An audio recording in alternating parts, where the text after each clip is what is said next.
V našej škole sa pondelok niesol v znamení kníh, poznania a histórie. Ale nešlo len o knihy.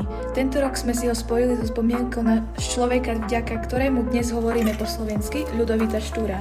Po chodbách sa prechádzal náš pán Štúr, ktorý navštívil triedy a rozprával o tom, aký bol, čo dokázal a prečo je dôležité si ho pripomínať. Z hľadiska vyrozumievania sa. Stalo sa vám niekedy, že ste niekomu nerozumeli, keď ste boli napríklad na dovolenke? Ja tu poďte sem sa mi dáme do školy. Čo si sali, však my tu tak nerozprávame. Veď ja vám nerozumiem. Aké sa taký spoločný jazyk? Nebáni. Keď píšem kamarátom, musím používať až slovník. Hoďa. Keď v kostole hovorím modlitby, no tam ja ani jeden nerozumiem. Musíme vypísať nejaký spoločný jazyk. To tak slovenčina. Asi by sme ich mali zobrať k úradníkovi. No tak dobre. Ideš. Čo toto počujem? Vy chcete nový jazyk? Veď všetci majú hovoriť po maďarsky.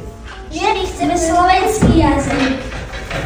Naše žiačky Emka Petaková a Ninka Školníková pripravili pre spolužiakov zaujímavú prezentáciu a vedomostný kvíz o Ľudovitovi Štúrovi.